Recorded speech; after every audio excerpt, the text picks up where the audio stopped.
Glória a Deus. Lição 4, 26 de julho de 2026. Hoje é aniversário de uma das fundadoras dessa igreja que congrega em outra, Lilian Sunamita, minha irmã. E ontem foi aniversário de outro fundador dessa igreja, pastor Marcos Cedecias. No mês de julho lá, três fazem aniversário em julho. Carlos, dia 4, o Marquinho, dia 25, Marquinho, né? E a Lilian, dia 26. E hoje é aniversário de um membro dessa igreja, a nossa irmã Renata, não é isso, Flávio? Renata, que eu lembro que sempre falava, Lilian e Renata fazem no mesmo dia. Nossa irmã Renata, esposa do diácono Flávio, também faz aniversário hoje. Tem mais alguém aniversariando hoje? Hoje é dia de parabéns! Olha que coisa maravilhosa, né? Quem aqui é vovô e vovó? Quem é? O qual só faltou pular ali agora. Quem é bisa? Que é bisa? Ó, parabéns com asterisco. É uma honra, né? Uma maravilha, né? Dizem que os netos conseguem com os avós o que os pais não conseguiam com seu pai, né? Que o avô... Isso é verdade mesmo? O coração é mais molenga quando é avô? Glória a Deus. A escola dominical, o evangelista Gustavo, ele sempre... A nossa escola dominical é sempre atualizada, né? Nossa escola dominical é sempre atualizada, né? Ela sempre lembra, tenho certeza que pelo menos uma oração a nossa escola dominical vai fazer, não só aqui, mas parece-me em Santíssimo também. No final eu vou fazer o agradecimento pela IBF, que foi inesquecível. Vamos lá, amados, então. Lição 4, 26 de julho. O Espírito que nos guia para além das fronteiras. Texto áureo que se encontra em Atos 16:5. De sorte que as igrejas eram confirmadas na fé e cada dia cresciam em número. Verdade prática: o Espírito Santo não apenas guia o cristão em seus passos, mas também o impede de avançar quando isso não está de acordo com a vontade de Deus. Vamos à leitura bíblica em classe. Se encontra em Atos 16, de 11 ao 18 e do 25 ao 31. Atos capítulo 16, do 11 ao 18 e do 25 ao 31. Glória ao nome do Senhor.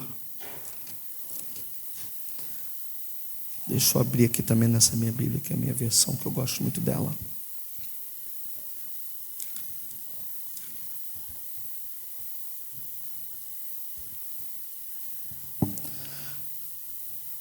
Amém. Vamos lá. Eu leio os ímpares, peço aos amados irmãos, por favor, que leiam os pares. E navegando de Troade, fomos correndo a caminho direito para a Samotrácia, e no dia seguinte para Neápolis.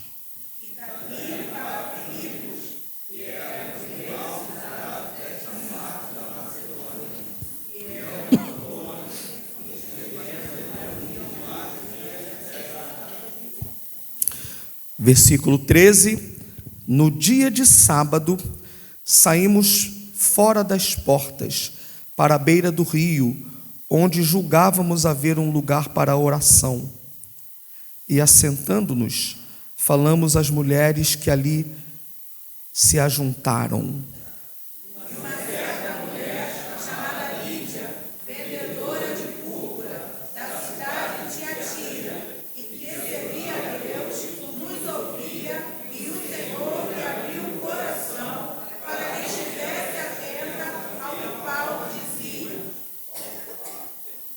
15. Depois que foi batizada, ela e a sua casa nos rogou, dizendo: se haveis julgado que eu seja fiel ao Senhor, entrai em minha casa e ficai ali. E nos constrangeu a isso.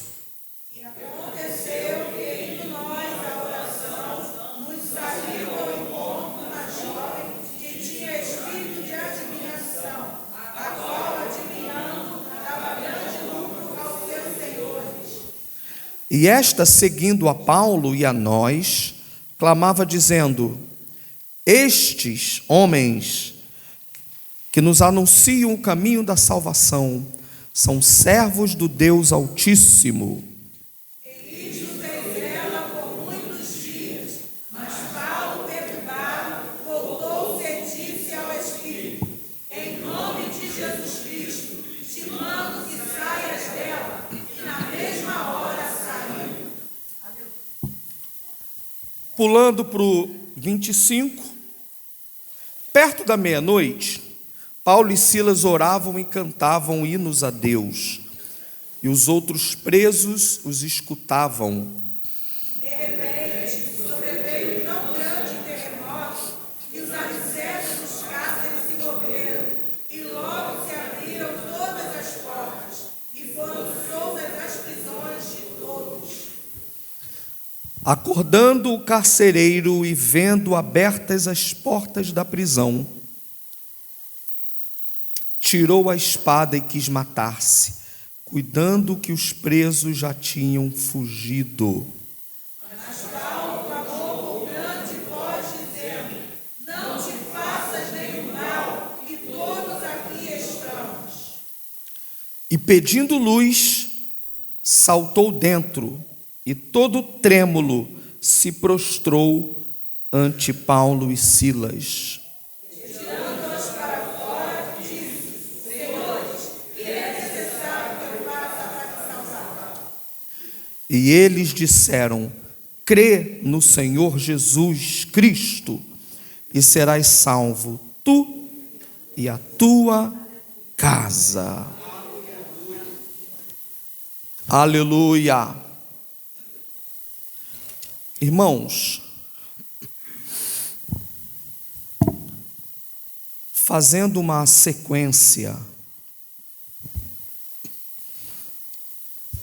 cronológica, ou pelo menos textual, de domingo passado para hoje, nós acompanhamos na lição anterior a importância que foi o Concílio de Jerusalém e a decisão desse concílio. E a obediência, lembra, foi um dos tópicos do domingo passado? Perdão. A obediência de Paulo e Barnabé em apresentar aos apóstolos os resultados de como o evangelho se expandiu, mas do desafio que aconteceu, dos problemas que estavam acontecendo, porque um dos preços do crescimento são os desafios. Todo crescimento traz desafio, né? Todo crescimento traz problema. Problema faz parte, né? Existem para serem resolvidos. E junto com o crescimento houve a necessidade do primeiro concílio de Jerusalém. Nós falamos para os irmãos, os apóstolos, como que um colegiado, tinham a liderança da igreja. É claro, percebe-se, principalmente nos capítulos após o Pentecoste ali, capítulo 3, capítulo 5, que é quem vai até Ananias e Safira, você percebe uma liderança petrina, né? Mas depois Pedro vai pregar o evangelho, ele também vai, vamos dizer assim, fazer missões. Tiago fica, eram 2 líderes de destaque. Tiago, como se fosse uma liderança mais local ali, né? E eram 2 apóstolos que os 2 se destacaram como lideranças, né? na igreja. E Paulo fala isso escrevendo aos Gálatas, as colunas, né? Pedro, Tiago e João, O Tiago aí é o Tiago, o irmão de Jesus, não é? Então esses homens eram destaque, lideranças de destaque na igreja, né, na igreja de Jerusalém. E nós temos a decisão do concílio de Jerusalém e temos a obediência dos missionários. Aí eles saem para a segunda viagem missionária. A primeira viagem teve um caráter estritamente evangelizador. Primeira viagem. A segunda viagem missionária teve, em princípio, um caráter confirmador, porque eles voltaram aos lugares onde tinham anunciado a primeira vez, comunicando a decisão do concílio, comunicando a decisão e fortalecendo o evangelho da graça. Esse foi o caráter principal da segunda viagem missionária. Eles vão confirmando, voltando onde eles tinham ido. Mas na metade, né, duas coisas acontecem, né? Primeiro foi a separação de Paulo e Barnabé. Mas quando a gente vai para o início do capítulo 16, olha o que o Espírito Santo faz. E não está na lição, mas está no capítulo, tá? A leitura bíblica em classe começa do 16, não é? Começa do 11, não é isso? Mas nós vamos ler um pouco antes, a gente entender o todo. Abra a Bíblia agora, em Atos 16, do 1. Chegou também a Derbe e Listra. Derbe e Listra tinha sido o roteiro da primeira, certo? E eis que estava ali um certo discípulo por nome Timóteo, filho de uma judia crente, mas de pai grego, do qual davam bom testemunho os irmãos em Listra e Icônio. Paulo quis que este fosse com ele, e tomando-o, o circuncidou por prudência, né? Por prudência. Aí a questão de sabedoria de um obreiro, né, pastor Hélio? Para não dar, tipo assim, para não dar o que falar, né? Muito interessante isso. Paulo quis que fosse com ele, e tomando-o, o circuncidou por causa dos judeus, porque a igreja era uma comunidade complexa, tinha no mesma congregação, imagina isso, presbítero Leonel, judeu e gentio. E como é que Paulo teve discernimento? Claro, eles eram um povo só, a igreja, mas tinha irmãos judeus e irmãos que não eram judeus, né? E como o Espírito Santo deu essa estratégia a Paulo, né? E a sabedoria a ele. O circuncidou por causa dos judeus que estavam naqueles lugares, porque todos sabiam que seu pai era o quê? Mas a mãe era o quê? Aí Timóteo não diminuindo, né? Timóteo era mais do que um irmão, agora era um líder. Entendeu? Paulo consagrou o pastorado, a liderança. Timóteo, né? Consagrou a Timóteo. Aí Paulo coloca Timóteo na frente. Aí o irmão que é membro judeu, sabendo que ele era judeu, não é? Não é isso, evangelista Robson? Sabendo que ele era judeu, poxa, ele está me liderando, eu sou judeu, ele está me liderando, mas nem circuncidou. Aquilo não tinha valor soteriológico. Mas olha a maturidade, né? Porque o líder aceitou ser líder, ele tem que pagar algum preço, ele tem, né? Não tem jeito. Então, é claro que Timóteo não resistiu à circuncisão. Quando iam passando pelas cidades, entregavam aos irmãos. Olha só, eu acabei de falar o quê? Olha o versículo 4 confirmando o que eu disse. Olha o que diz o versículo 4. Quando iam passando pelas cidades, entregavam aos irmãos para serem observadas o quê? Olha que lindo, né? Entregavam aos irmãos para serem observadas os decretos ou as decisões que haviam sido tomadas pelos apóstolos e anciãos em Jerusalém.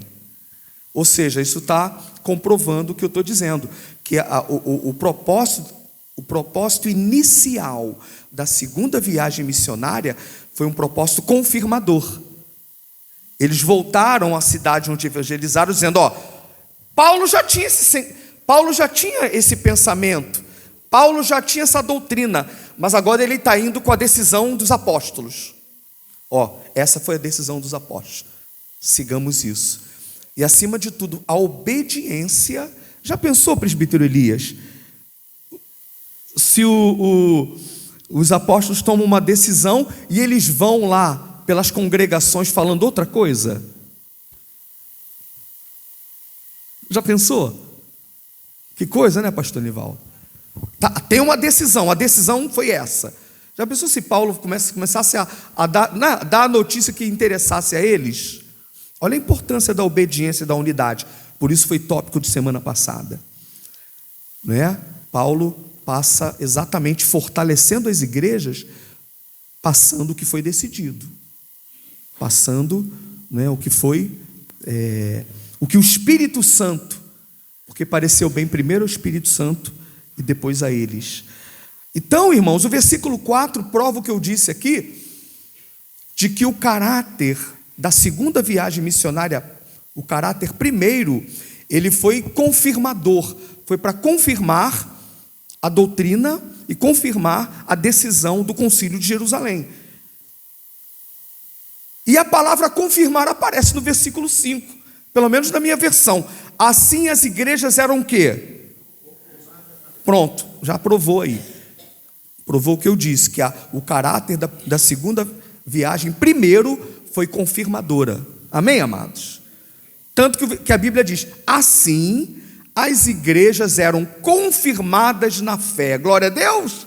Que bênção, né? Assim as igrejas eram confirmadas na fé, e a consequência da obediência, a consequência de passar às igrejas aquilo exatamente que o concílio decidiu, diz o versículo: e dia a dia cresciam em número.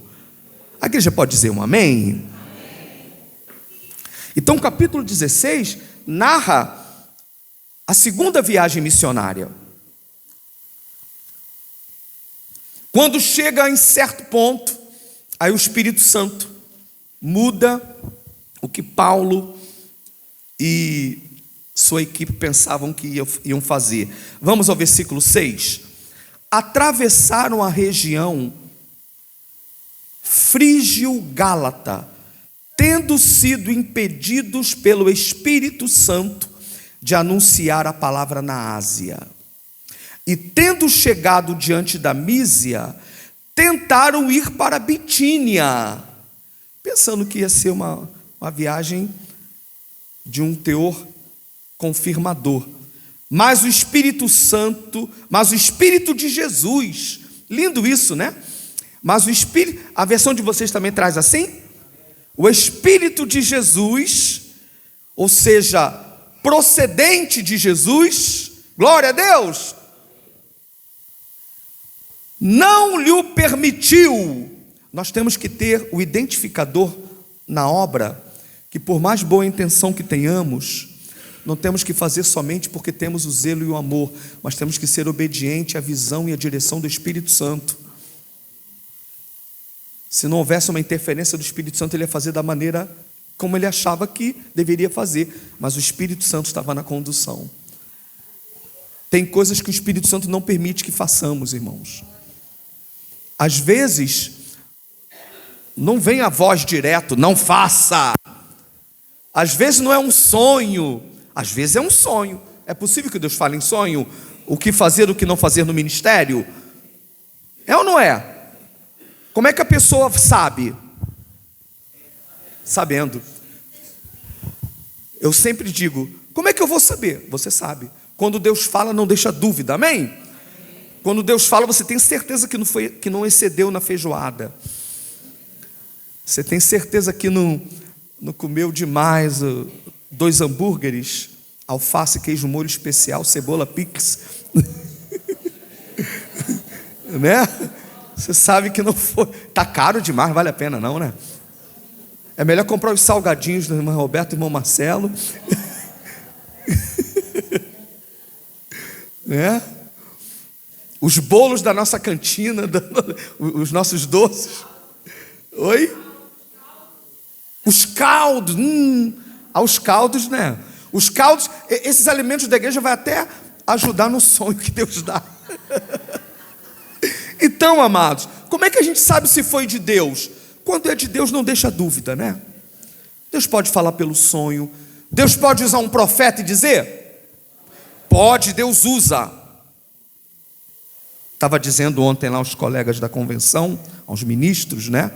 O que eu disse era, numa palestra essa semana, que profecia é coisa muito séria, mas tem que ter cuidado, se foi realmente Deus que usou, se realmente veio de Deus, se não foi, né? E eu falei isso no meio de pastores evangelistas pentecostais, que acreditam muito. Eu sei que eles me entenderam, não quis dizer que eu não acredito, mas tem que ter responsabilidade. Se foi Deus mesmo que tá revelando, né? Mas Deus pode falar de diversas maneiras ao obreiro, ao líder. E Deus pode impedir algumas coisas para o bem da obra. Eu acho interessante. Foram impedidos pelo Espírito Santo de anunciar a palavra na Ásia. E tendo chegado diante da Mídia, tentavam ir para a Bitínia, mas o Espírito Santo não lhe o permitiu, segunda vez, né? Então, passando pela Mísia, desceram a Troade. E que bom que teve Troade. Glória a Deus. De noite apareceu a Paulo esta visão. Aí foi visão. Estava ali em pé um homem da Macedônia, que lhe rogava: passa a Macedônia e ajuda-nos. E quando ele teve esta visão, Paulo teve, procuramos logo partir, certo? Concluindo que Deus nos havia chamado para lhes anunciar o Evangelho.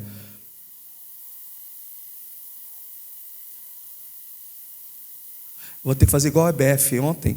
1, 2, 3.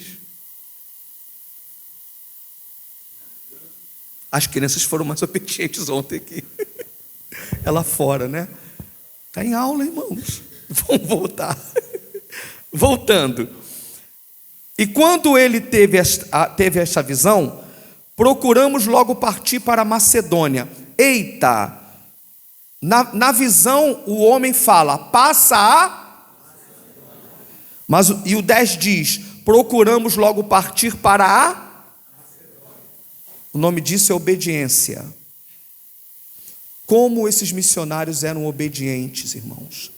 Obedientes à visão, obedientes ao chamado, obedientes à decisão, obedientes à orientação, obedientes à visão. Tanto visão de obra, como a visão, revelação. E como sabemos que essa visão não foi muito peixe que eles comeram? Que essa visão foi realmente real, foi de Deus. Porque as igrejas que foram fundadas, subproduto dessa obediência para a Macedônia, Filipos, Éfeso, Corinto, Tessalônica, olha essas igrejas, irmãos. O fruto da obediência. Bereia, quantas igrejas importantes foram fundadas porque eles obedeceram? Passa a Macedônia. Como é importante obedecer à voz do Senhor. Glória a Deus. Então, o que era a princípio uma viagem confirmadora, passou a ser também uma viagem evangelizadora.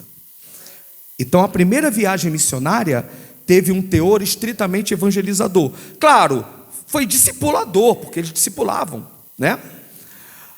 A segunda viagem, em princípio, teve um teor, como diz o Atos 16, 4 e 5, confirmador. Mas houve a visão: passa a Macedônia e ajuda-nos. eles obedeceram à visão, e a segunda parte da viagem teve caráter evangelizador. Igrejas novas foram fundadas. E igrejas muito importantes. Como eu falei, igreja de Filipos, igreja de Tessalônica, igreja de Corinto, igreja da Bereia. Quantas igrejas importantes foram fundadas por uma obediência? Glória ao nome do Senhor. Como é importante obedecer à direção de Deus. Você líder, você obreiro, você obreira, esteja sempre atento à direção do Senhor. Esteja sempre atento à voz do Senhor, à orientação do Espírito Santo para aquilo que Deus quer. A DCM, estejamos sempre atentos para a voz daquilo que o Espírito Santo tem para as nossas vidas. Então nós estamos, irmãos, na segunda viagem missionária. Antes ainda da visão, eu já tinha explicado aqui na aula, houve a separação de Paulo e Barnabé, aqueles 3 tempos, e eu dissera isso também ontem lá na convenção, que ontem eu, estimulado pela nossa aula de escola dominical, vocês já tinham ouvido aqui, estimulados, eu falei essa mensagem ontem lá para os ministros, né? E dei o título Uma Igreja e 2 Obreiros. Falei sobre Antioquia e falei sobre os 2 obreiros, Barnabé e Paulo. E as 3 fases, irmãos, lembram as 3 fases dessa dupla de obreiros? Quais foram as 3 fases?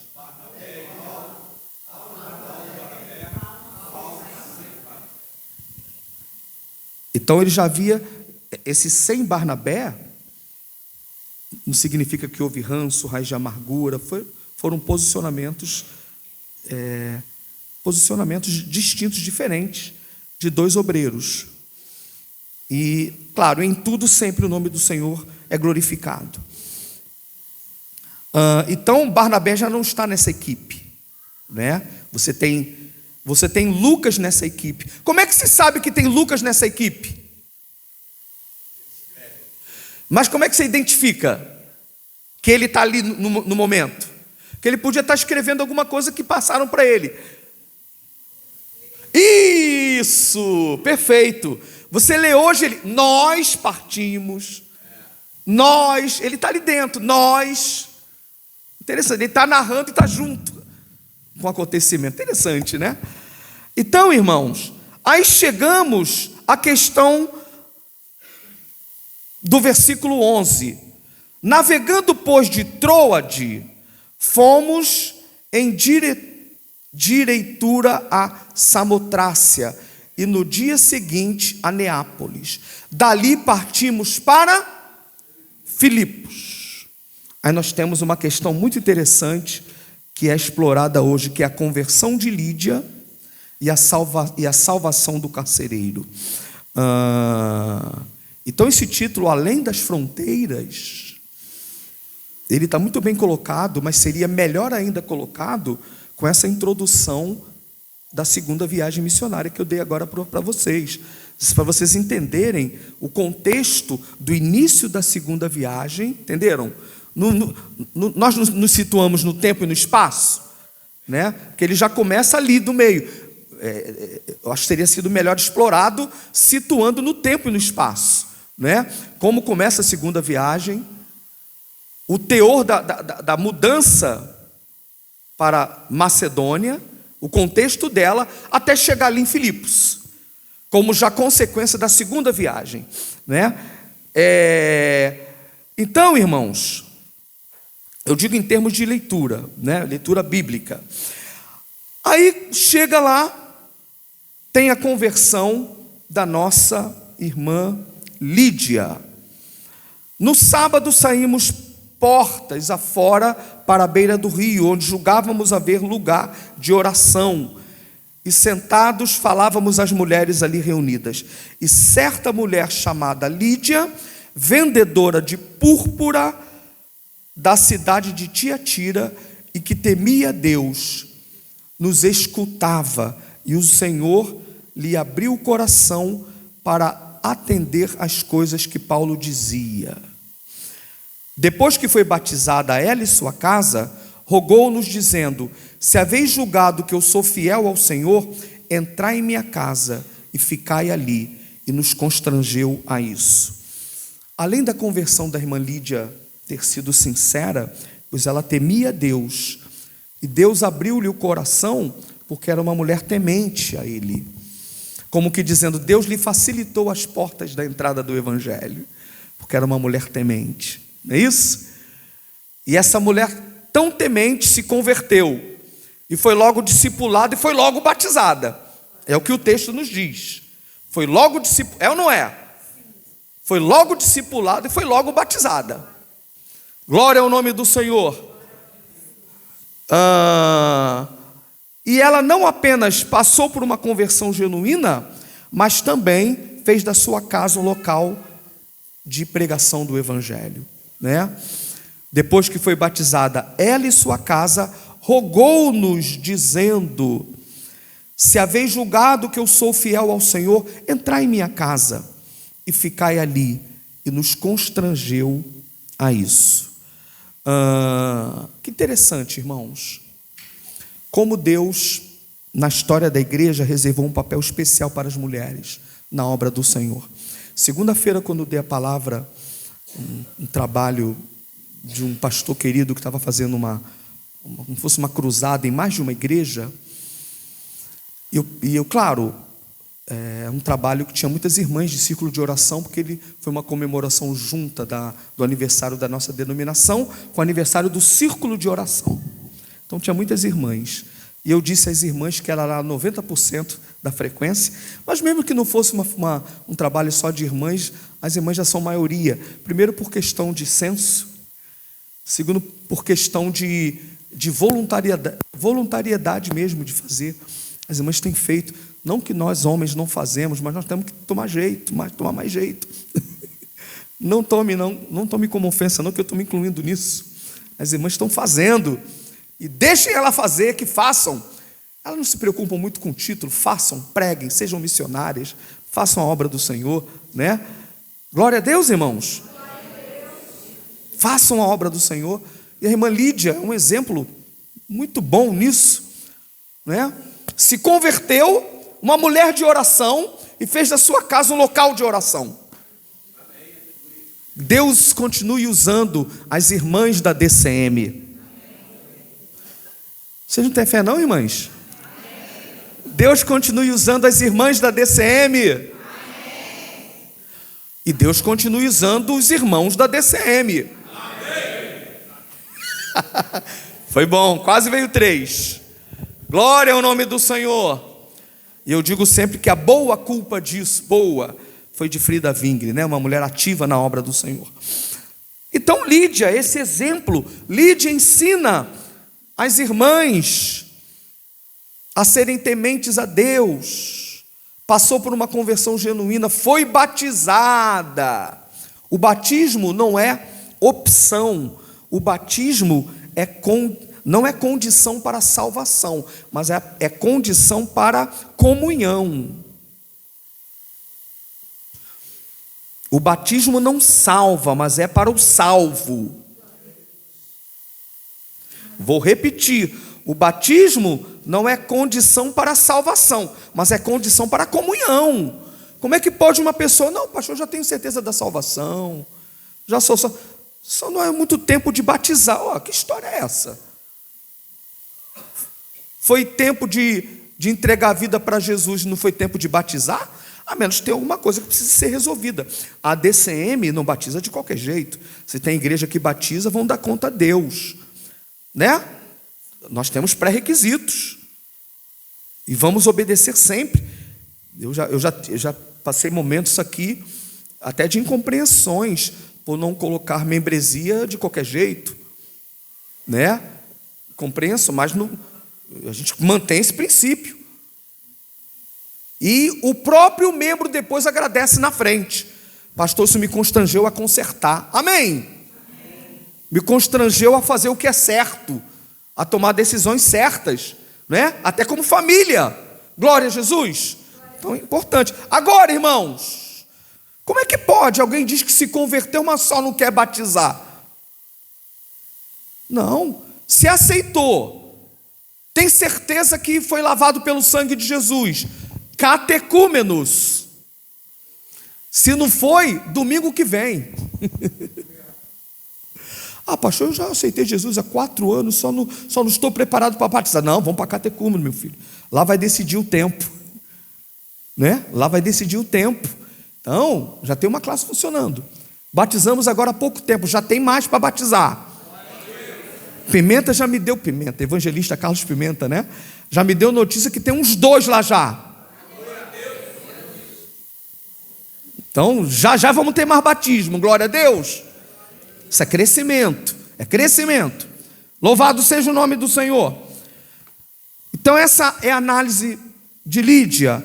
Agora a análise do carcereiro, uma coisa muito importante para encerrarmos a lição, quando nós já situamos no tempo e no espaço na segunda viagem missionária. Ora, aconteceu que, quando íamos a um lugar de oração, nos veio ao encontro uma jovem que tinha um espírito adivinhador e que, adivinhando, dava grande lucro aos seus senhores. Ela, seguindo a Paulo e a nós, clamava dizendo: estes homens são servos do Deus Altíssimo e vos anunciam um caminho da salvação. E fazia isto por quanto tempo? Essas expressões do Dr. Lucas, né? O que são muitos dias? O que são muitos dias? Muitos dias. Não sei se foi meses, mas não foi um dia. Nem só uma semana, concorda? Não poucos dias, foram muitos dias. É igual eu disse ontem, ela também tinha dito aqui. E houve tal contenda entre eles. O que é tal contenda? Foi uma contenda. Foi uma reunião difícil? Foi uma reunião difícil. Eu disse, Renato, não foi assim. Ó, minha amada e prezada irmã Raquel, eleita do Senhor. Eu estou falando, eu estou parafraseando, meu amor. Vou ter que falar contigo, né? Eu tenho que falar contigo. Ó, minha amada e prezada irmã Raquel, eleita, pedra viva, preciosa. Digo-vos que não é prudente levar o irmão João Marcos. A irmã Raquel responde: ó, eleito do Senhor. Ela não fala assim comigo às vezes, não, mas se eu tomar refrigerante. O negócio lá vai ficar difícil, né? Ó, eleito do Senhor, meu amado. Foi assim, não, foi. A chapa esquentou, mas não de caráter pessoal dos dois. Foi pelo propósito, pelo assunto. Não a pessoa, não foi uma briga com a pessoa, foi sobre o assunto, né? Aí, deixa eu destacar aqui 2 coisas. A jovem tinha um espírito adivinhador. Esse espírito dá-nos a entender, a palavra é pneuma, que era espírito não só dela, era espírito maligno, certo? Era demônio, não é? Era demônio. Era demônio. Só que, interessante, pouco tempo depois ele foi preso. Mas essa mulher, ela não falou acusando, não falou mal, não mandou queixa para perseguir. Sabe como ela foi usada? Passava Paulo e sua equipe. Estes homens, vejam! E ela era uma mulher de influência. Esse capítulo tem uma ênfase feminina interessante. Lídia, uma mulher serva de Deus de influência, e uma mulher endemoniada de influência. E muita influência, né, presbítero Leonel? Tanto que as pessoas, quem não quer, diz aí quando vai ser. Tem uns bobalhão que queria saber quem ia ser campeão da Copa e acreditava numas idiotas que falavam coisa aí, né? Não, vai ser Argentina. Até hoje não é assim? E tem crente que, se deixar, faz de alguns irmãos guru. Vaso que é profeta tem que vigiar nisso, sabia? É ou não é verdade? Eu quero saber lá com a irmã o que Deus tem para mim. Irmão, foi na terça-feira? Não vou no culto de terça-feira, não. Ué, vai estudar a Bíblia na sua igreja. Não, eu quero saber o que tem para mim. Eu vou na oração da irmã Frotrildes, não existe. Só lá que Deus fala comigo. Aí não vai no culto de doutrina da sua igreja, não aprende com o seu pastor, não vai. Furada. Não estou dizendo que Deus não usa. Mas estou dizendo que cuidado com dependência espiritual. Eu nunca gostei disso. Nunca gostei de dependência espiritual, né? Então, irmãos, então essa mulher, quem não quer ser revelado nas coisas, né? Revelava. Então, o que essa mulher falava atraía pessoas? Atraía? Como atraía? Era uma líder. Aí passava Paulo e a equipe lá. Aí ela lá: estes homens, vejam vocês, são servos do Deus Altíssimo e vos apontam o caminho da salvação. Oi? Primeiro dia, tranquilo. Eu sou servo do Deus Altíssimo. Segundo dia: estes homens são servos do Deus Altíssimo e vos apontam o caminho da salvação. Terceiro dia: é muito elogio. É muito elogio. Glória a Deus que Paulo uma vez escreveu: para que eu não me exaltasse por causa da excelência das revelações, foi-me posto um espinho na carne, o qual roguei 3 vezes que o Senhor tirasse de mim. Mas o Senhor disse: Paulo, o segredo do teu ministério não vai ser o teu talento, a tua graça, não vai ser porque você é servo do Deus Altíssimo e aponta o caminho da salvação. O segredo de você não cair do teu ministério é a minha graça, e ela te basta. O espinho na carne de Paulo fazia ele lembrar: eu não sou nada, é a graça. Não adianta o diabo, o demônio, enviar uma adivinhadora para tentar elevar o meu ego, para tentar por muitos dias fazer eu pensar que eu sou alguma coisa. Não, o espinho me faz lembrar: é a graça que me sustenta, é a graça que me põe de pé, é a graça. Sem a graça eu não sou nada. Não tente elevar o meu ego.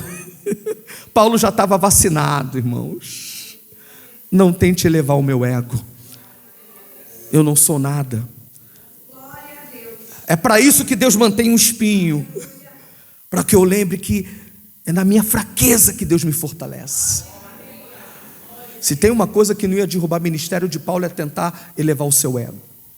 Não, ele não ia cair nessa. É muito elogio. É muito elogio. Tem alguma coisa nisso aí. Aí diz o texto, aleluia, que coisa tremenda, né? Mas Paulo, perturbado, que diz a versão de vocês aí? Ou seja, aquilo incomodou. Não, está muito elogio, esse negócio aí, isso não é de Deus não, já, o Espírito Santo já me identificou, amém? Mas Paulo, perturbado, voltou-se e disse ao Espírito: eita, autoridade de Deus, hein? Voltou-se e disse ao Espírito: eu te ordeno, em nome de Jesus Cristo, que saias dela. E na mesma hora saiu. Louvado seja o nome do Senhor. Quando o servo de Deus, quando a igreja do Senhor ouve a voz do Espírito Santo e é obediente a essa voz, o Espírito Santo está na direção da obra. Paulo já havia obedecido à visão do Espírito de Jesus, como diz o texto, tendo obedecido e ido além Macedônia. Paulo estava no centro da vontade, porque Paulo conseguia identificar a voz de Jesus, conseguia ter discernimento espiritual, porque ele era um missionário obediente à decisão do concílio de Jerusalém, à decisão dos apóstolos. Paulo estava na direção certa, não fazia as coisas do jeito dele, ele estava na direção do Espírito. Quem vai por esse caminho tem discernimento espiritual nas decisões. Quem espera o tempo de Deus, o modo de Deus, a forma de Deus, tem direcionamento nas decisões, mesmo que não pareçam populares, mas tem direcionamento do Espírito Santo. Quem sabe que não colocou a própria mão na sua cabeça, mas foi direcionado pelo Espírito Santo e parecendo bem ao corpo de Cristo, tem discernimento nas decisões.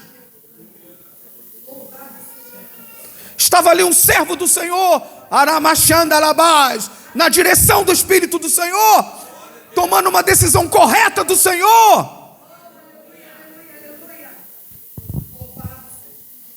E cuidado,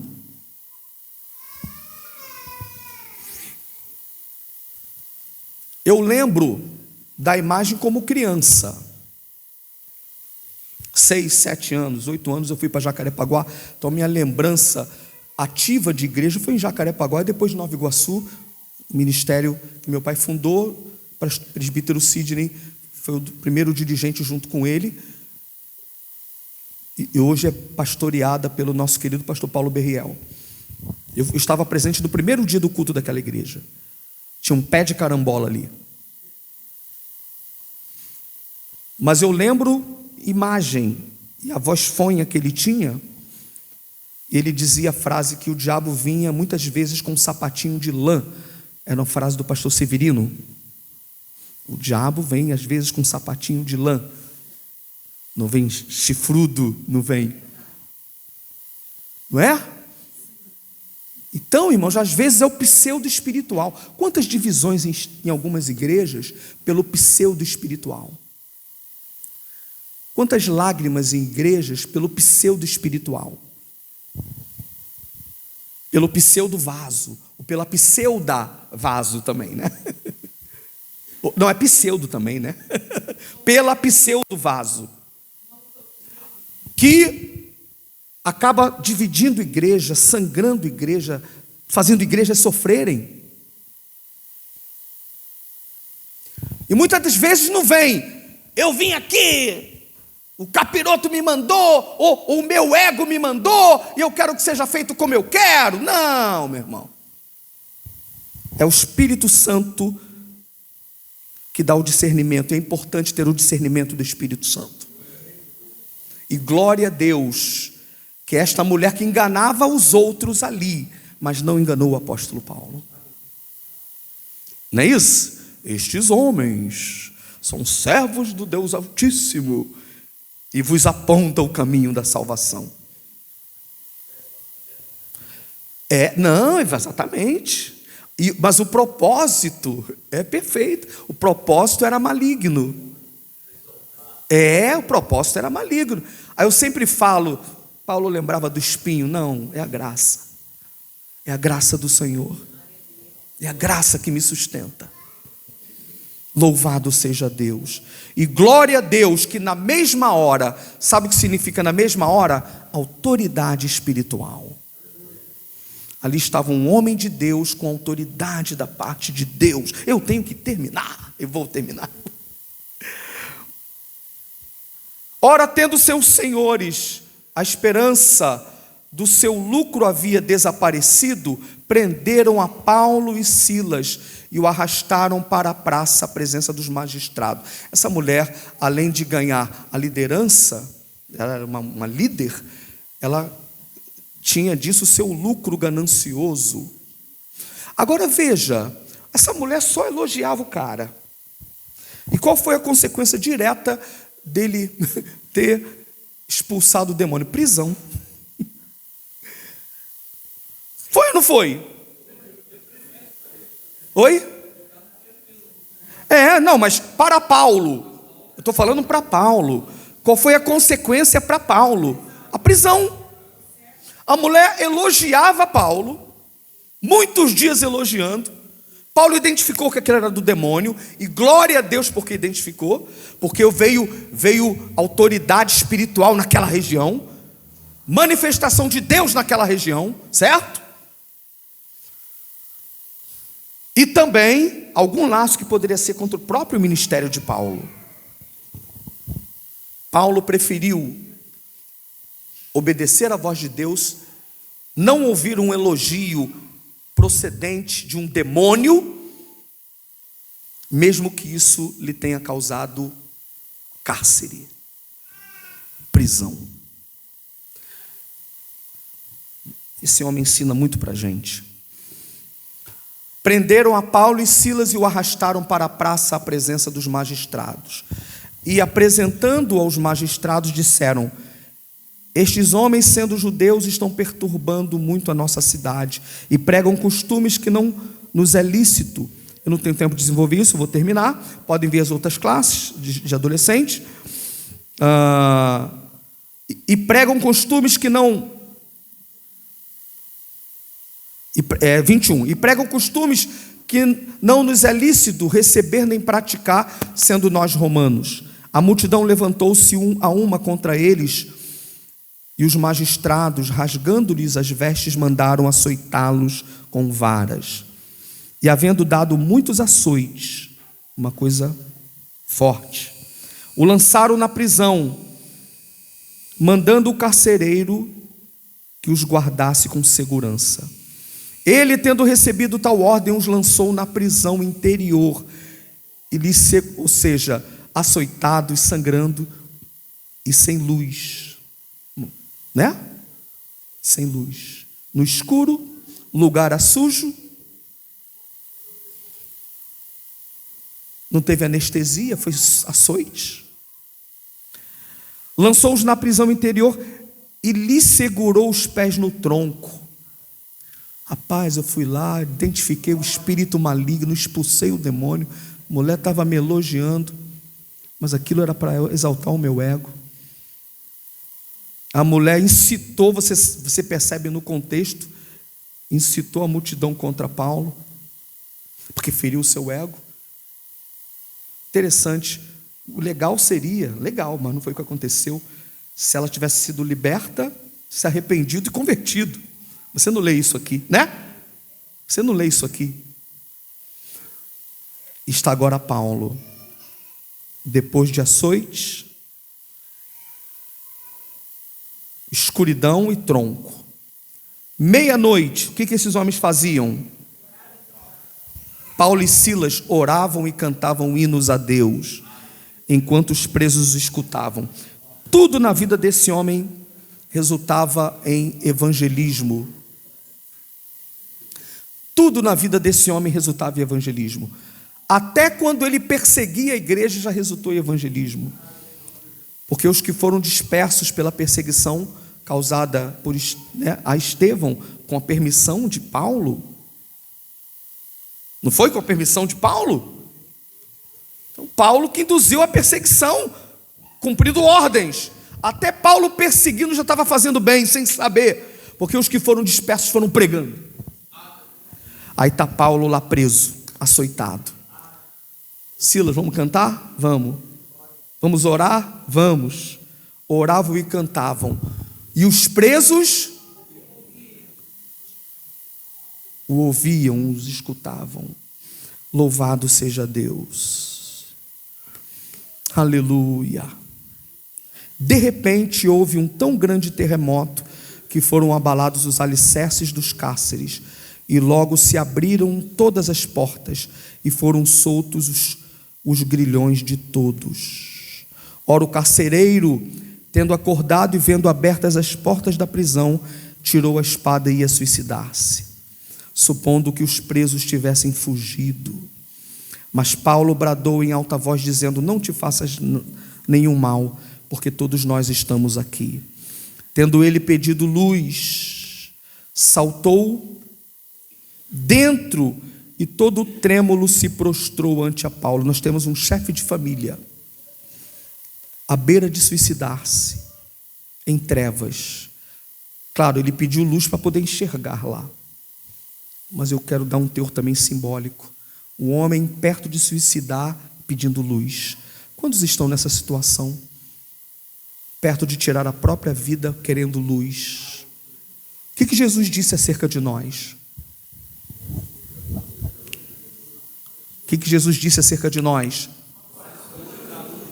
Existem pessoas por aí em trevas querendo se suicidar? Como?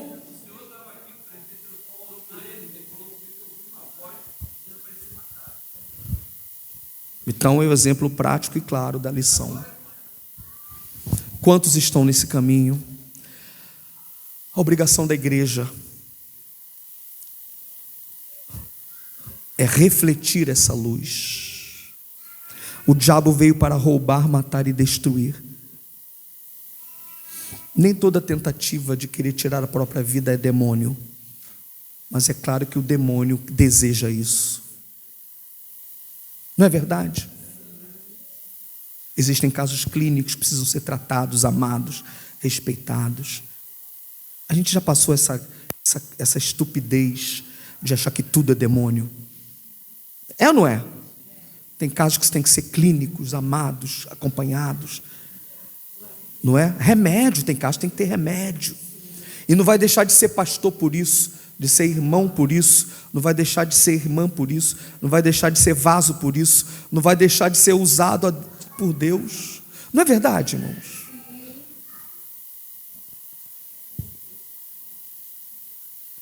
Tem um dia que pastor também pensa, chega, acabou.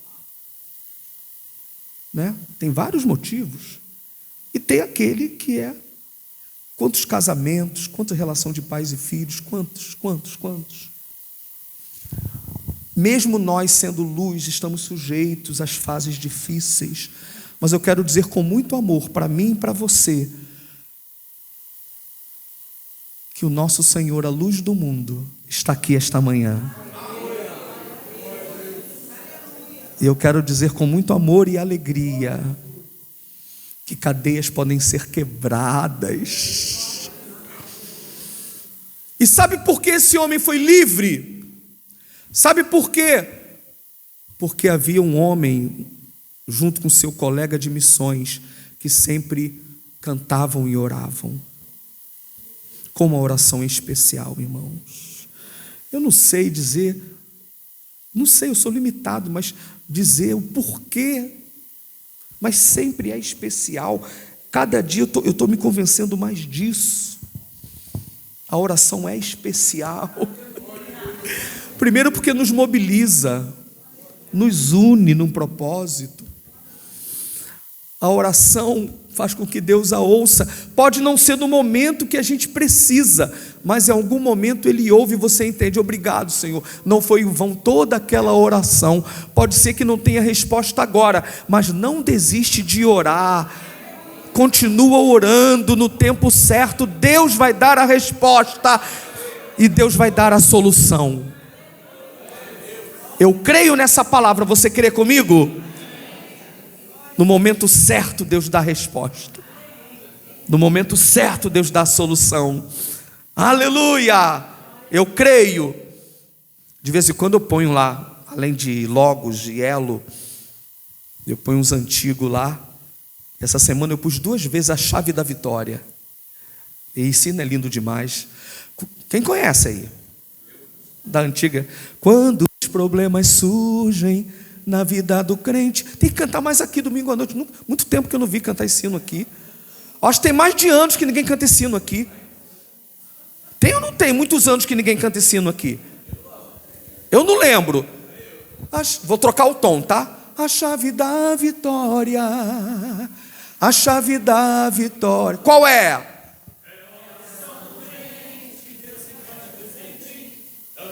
Não é lindo esse hino?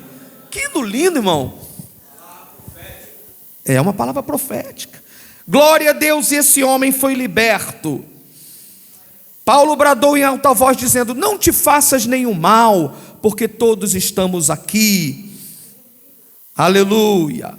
Tirando para fora, diz o 30, disse: senhores, que me é necessário para salvar-me? Não apenas a salvação ali temporal, de não ser julgado, porque ninguém fugiu. Paulo livrou o carcereiro disso, não é isso? Ninguém fugiu, você não vai ser condenado como soldado, como o teu quarto de hora, ele era responsável pelos presos. Você não vai sofrer a punição, e era coisa séria, um oficial romano, um soldado romano, deixar preso e fugir, não era? Era muito sério, não é? Não vai te acontecer nada, todos estamos aqui. Que líder, hein? Eu acho que seria até pena capital, não seria? Não sei, eu não tenho essa informação técnica, né? Mas era uma coisa muito séria. E a família, olha só que interessante, não é? Aí Paulo diz, olha a liderança de Paulo: não te faças tal, estamos todos aqui. O que eu posso fazer para salvar-me? Responderam eles: crê no Senhor Jesus e serás salvo tu e a tua casa. E eu encerro aqui agora. Paulo está dizendo: tu que creres e a tua casa que crer. O testemunho foi tão forte, o que Deus realizou foi tão tremendo, que não apenas o carcereiro se converteu, mas a sua casa se converteu. E a salvação veio para toda a casa, e eles se converteram e se batizaram. Salvação é individual. Eu não posso, por mim, salvar a minha esposa e minha filha. A salvação é individual. Quando fala, crê no Senhor Jesus, será salvo tu e a tua casa, é tu que creres e a tua casa que crer. E tem que ter responsabilidade para falar isso. Porque eu fui chamado para dizer coisas mesmo que não sejam populares. Eu conheço história de pastores sérios, homens de Deus, que ficou fiel com sua esposa, fiel com filhos, e outros desviaram, e outros morreram desviados. E quem sou eu para dizer que esse pastor não foi homem de Deus? Teve um que demorou muito para voltar, e hoje é pastor, mas demorou foi muito. Você não pode dizer, não tem base bíblica. Você que crê, obrigatoriamente tua casa toda vai crer. Não, a Bíblia diz que cada um dará conta de si mesmo a Deus. O que eu tenho que fazer é anunciar, é fazer a minha parte. Eu criei, eu fiz a minha parte, você criou, fez a sua parte. A decisão é individual. Eis que ponho diante de ti, é o que diz a palavra do Senhor, a vida e a morte. É o que eu creio e é o que se prega nessa igreja. A vida e a morte, a bênção ou a maldição. Agora, filhão, você escolhe. Escolhe, pois, o quê? O pai não dará conta do filho, nem um filho dará conta do pai. Eu digo do ponto de vista soteriológico. Cada um dará conta de si mesmo a Deus. Não é verdade? É claro que meu testemunho fala. É claro que minha piedade fala. É claro que se eu fiz a minha parte, agora é com ele, seu filho. Agora é com ela, sua filha. E não tem outro caminho, é só Jesus. Se hoje ouvirdes a sua voz, não endureçais o vosso coração. Glória a Deus. Glória a Deus, igreja. É o que nos orienta. E fica firme, não desvia não, que não tem outro caminho não, é Jesus. Agora, confia. Eu conheço casos de papais e mamães, vovós que ficaram orando anos, e no tempo certo o Senhor trouxe. No tempo certo o Senhor fez voltar, e o Espírito Santo fez e faz a obra. É importante orientar sobre isso. E houve salvação àquela casa e àquele homem. Glória a Deus por essa citação tão maravilhosa. Crê no Senhor Jesus e será salvo, tu que creres e a tua casa que crer. Deus te abençoe em nome de Jesus. Fiquemos de pé em nome de Jesus.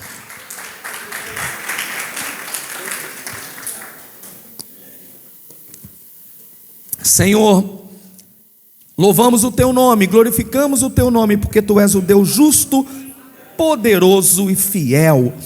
A ti toda honra, toda glória, todo louvor e toda adoração. Continua abençoando a escola dominical, a DCM, Pai.